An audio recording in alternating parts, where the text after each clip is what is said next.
Sekarang saya langsung ke Arya nih, Arya Sandi Yuda. Ini masih muda banget. Umurnya berapa sih, Arya?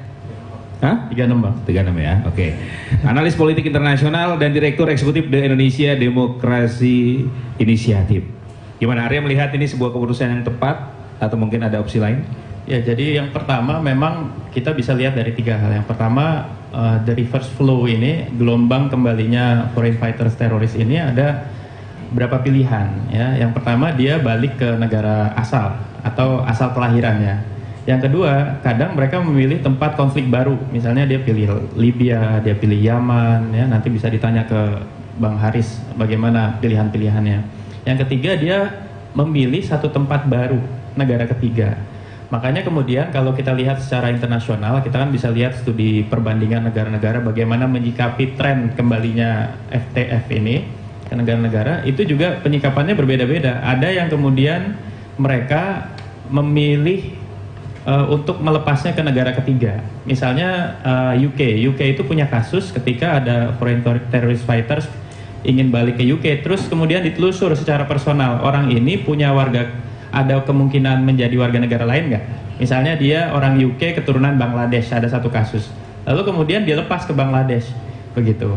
Terus kemudian seperti Hoda Mumtahana di Amerika Serikat, itu karena bapaknya seorang diplomat, dia dihitung hanya diplomat asing, dia hanya dihitung sebagai seorang kelahiran US, seperti sikap Indonesia, bahwa mereka bukan lagi WNI ex ISIS, tapi ISIS kelahiran Indonesia.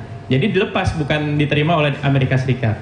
Jadi pertama memang tidak seluruhnya, kalau tadi disebut Bang Doni 600 sekian itu bisa jadi tidak seluruhnya ingin balik ke Indonesia. Ada yang mau bertempur lagi ke tempat lain karena tren keinginan kembali mereka ke pilihan satu dari 3 pilihan itu, karena kita harus paham bahwa ISIS sedang kalah gitu di tempat battlefieldnya, tempat tempurnya ya, mikrokosmos konfliknya tuh sedang kalah mereka. Jadi sebenarnya tidak sepenuhnya atas kesadaran hijrah atau hijrah kembali ke negara asal ya, karena kalah lalu ada kemungkinan. Nah yang kedua pertanyaannya adalah, kalau negara ketiga, pilihan mana yang paling mungkin untuk secara masif diusulkan oleh kita kalau kita tidak mau menerima? Itu sebenarnya kan kalau bahasa Turkinya tuh Uzak Dobol Gesi, itu wilayah tenggara Turki itu yang bersambung dengan Suriah, itu kan ada 4 titik.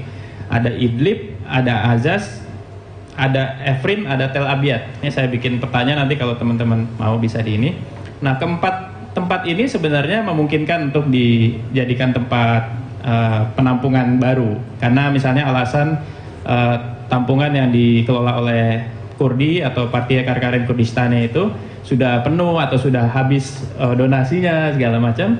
Dan yang paling mungkin, yang sebenarnya paling aman buat kita, misalnya kita masih punya kepedulian sedikit karena dia keturunan Indonesia dan sebagainya, bisa di kantong Idlib, karena di situ memang dikelolanya oleh tentara profesional dari negara yang cukup kuat, Turki. Karena Turki kan sekarang ini sebenarnya penguasa tanda kutip di wilayah itu tinggal 2 negara, Turki atau Rusia yang baru berunding kemarin. Nah, hal ketiga yang menurut saya agak penting adalah tadi yang disebut oleh Prof.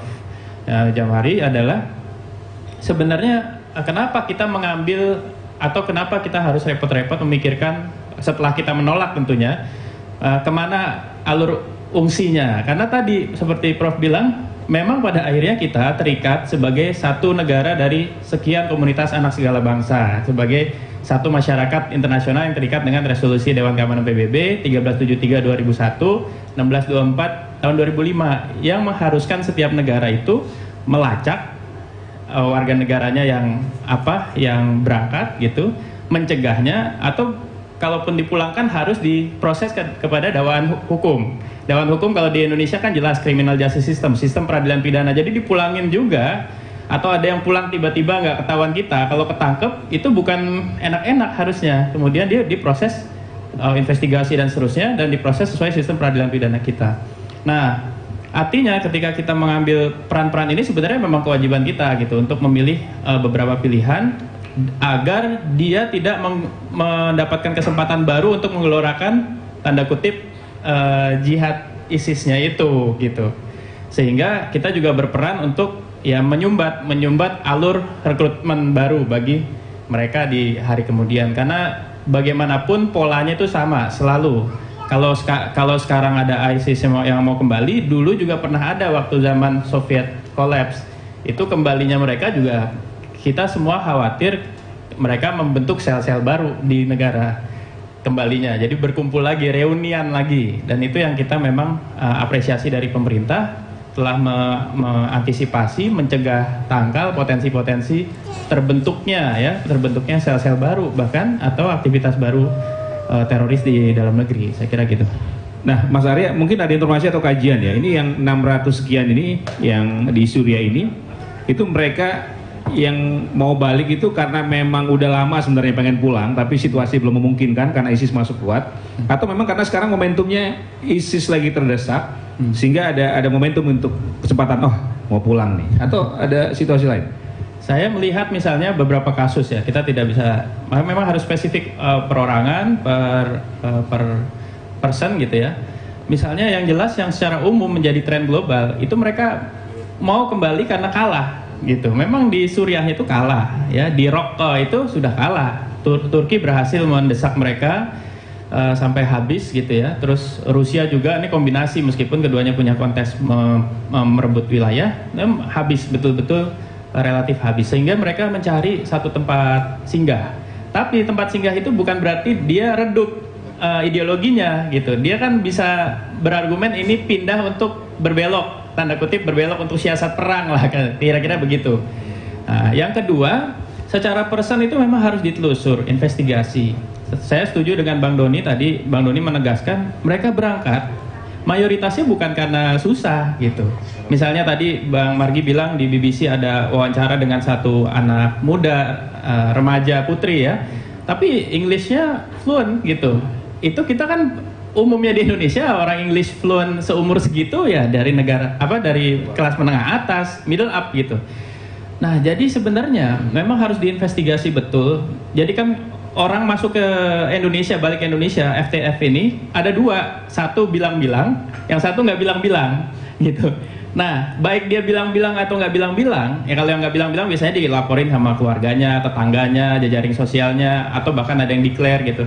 Dua-duanya harus masuk ke proses investigasi gitu. Terus kemudian tadi setuju saya dengan Prof, dikatakan harus ada risk and need assessment, betul-betul dipetain bagaimana potensi resiko dan kebutuhan. Ya, kebutuhan itu contohnya begini, kebutuhan untuk penanganan anak-anaknya, tadi kita sebut dengan yang mereka yang di bawah 10 tahun, yatim piatu, penanganan anak-anaknya seperti apa, secara ideologi seperti apa, physical gimana, ya, mentally gimana. Jadi memang prosesnya itu yang kita lihat kalau dilihat hampir seluruh negara itu melakukan proses-proses tersebut ya. Jadi pulang bukan untuk dibebasin atau tiba-tiba langsung reintegrasi ke masyarakat, itu bahaya banget. Tapi masuk ke dalam sistem peradilan pidana kita itu lebih aman. Langsung diproses dakwaan hukum. Karena itu yang juga jadi amanah dari resolusi Dewan Keamanan PBB gitu. Oke, baik. Terima kasih. Kita kasih tepuk tangan untuk Arya Sandi Yuda. Terima kasih Anda masih bersama kami di Polemik Trijaya Network. Saya Margi Sarip masih menjadi host Anda dan kita masih membahas tema soal WNI ISIS dipulangkan atau dilupakan. Oke, sebelum saya bacakan tanggapan, pertanyaan dan komentar, ini saya ke Arya lagi nih. Tadi Arya cerita kan sempat tinggal di Turki. Itu ada pengalaman katanya banyak teman-temannya juga ya yang menjadi korban juga. Bukan ya. Karena awalnya bukan karena ideologi ya? Iya, bisa dibelokin kan. Jadi kayak tadi ada beberapa kasus perjalanan ke sana, traveler. Terus kemudian dibelokin tujuannya kan tuh bisa.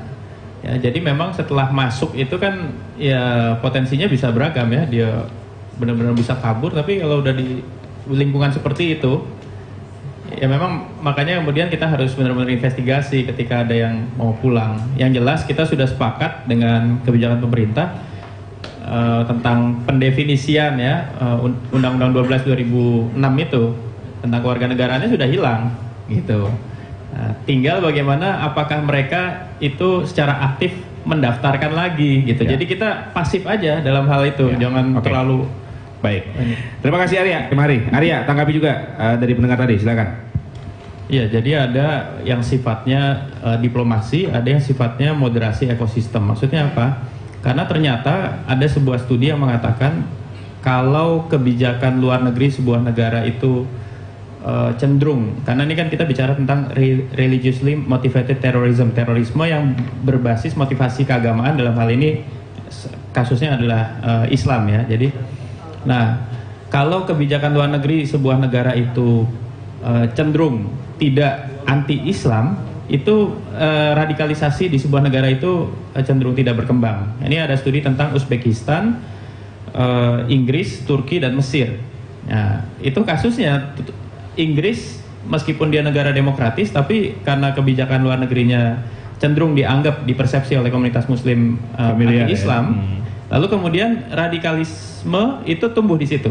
Jadi kita harus perhatikan juga tentang masalah diplomasi dan kebijakan luar negeri. Yang kedua, ada kasus di Uzbekistan. Uzbekistan dia mungkin negara mayoritas Muslim. Dia tidak ada diskriminasi atau persekusi terhadap komunitas Muslim, tapi pemerintahannya represif terhadap masyarakatnya. Jadi dia menganggap semua negara juga seperti itu, apalagi yang negara yang tidak mayoritas Muslim gitu. Sehingga tumbuh juga radikalisme lebih mudah tumbuh. Makanya ketika kita lihat angka FTF itu banyak, Indonesia tuh sangat dikit. Kawasan Asia Tenggara itu tanda kutip sangat dikit ya. Kita lihat yang banyak itu adalah Eropa Barat 5.000 sampai 6.000. Mantan Soviet, maksudnya pecahan-pecahan Soviet itu kan masih represif pendekatannya. 4.000-an sampai sekarang udah tumbuh jadi 8.000-an.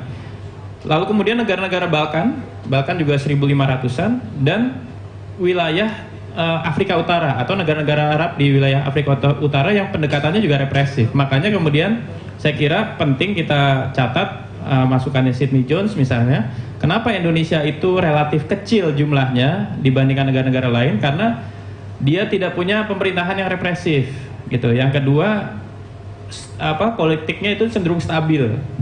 Nah, sehingga kita harus mencatat hal-hal ini sebagai suatu hal yang harus kita pertahankan sebagai ekosistem moderat yang mencegah tumbuhnya atau potensi radikalisasi terus berjalan. Ditambah tadi diplomasi yang memang menurut saya kita relatif diuntungkan ya. Karena secara jumlah ya memang mayoritas Muslim kira-kira begitu. Kalau di Asia Tenggara dibanding Malaysia? Asia Tenggara 900 sampai 900-an. Malaysia sama Indonesia ya beda-beda tipis, tapi kalau dihitung dari jumlahnya kan persentasenya lebih besar dia. Jadi sebenarnya keunggulan-keunggulan kita seperti tadi pemerintahan yang tidak represif, terus kemudian stabilitas politik, lalu tidak ada kasus persekusi terhadap komunitas Muslim, itu menurut saya menjadi nilai plus yang harus kita pertahankan. Jadi kalau kita bicara Indonesia sebagai negara dengan mayoritas Muslim, ini kita sebagai supplier ISIS termasuk kecil ya? Termasuk kecil, tapi tetap kita tidak boleh anggap remeh. Tadi 1% kata Bang Doni kan. Makanya tadi saya usulkan masukkan klausul alternatif diplomasi agar pengungsi atau FTF itu larinya bukan ke Indonesia, masukkan aja ke pos-pos kantong Turki, itu nggak terlalu banyak gitu kira-kira. Kalau kata Pak Ansar tadi dibikin pulau tersendiri, diisolasi. Janganlah, nanti ada yang protes karena kayak karantina itu juga kan. Saya kira opsinya Turki itu bagus. Kalau di Idlib, di Azaz, di Afrin atau di Tal Abyad itu bagus. Kita bisa kerjasama dengan Turki untuk itu. Bisa diplomasi kan, Pak Presiden juga dekat, Pak Jokowi sama Erdogan kan juga dekat. Baik pendengar Trijaya, kita akan dengarkan closing statement dari seluruh narasumber. Kita punya waktu hanya 5 menit, jadi mohon singkat saja. Yang pertama kita akan dengarkan closing statement dari analis politik internasional yang juga Direktur Eksekutif The Indonesia Democracy Initiative, Arya Sandiyuda PhD. Silakan Arya. Poinnya Bang Haris ini menarik ya. Beliau titik baliknya waktu kena tindakan hukum, dan ini sebenarnya salah satu alasan kenapa Indonesia relatif lebih efektif dibandingkan Asia Tenggara, negara Asia Tenggara lain dalam hal countering terrorism, yaitu Indonesia memilih law enforcement focus approach atau pendekatan berbasis penegakan hukum, pakai sistem peradilan pidana, ada open trial, pengadilan terbuka, terus kemudian tidak ada pendekatan seperti daerah operasi militer dan seterusnya. Kenapa? Ini beda dengan negara Asia Tenggara lain, misalnya Filipina dan Thailand itu pendekatannya pendekatan military focus approach gitu. Pendekatan berbasis militer, ada operasi di Filipina Selatan, Thailand Selatan ya, operasinya langsung militer tanpa ada proses hukum. Terus kemudian Malaysia dan Singapura sebelum ini sangat kuat tanda kutip intelligence focus approach. Maksudnya ada undang-undang ISA ya kan, setelah kemudian hampir sebagian negara akhirnya mengkombinasikan dengan model Indonesia yang pendekatan hukum. Jadi saya kira pada akhirnya yang ada hal-hal yang harus kita pertahankan untuk mempertahankan performa kontra teror. Oke, terima kasih Arya.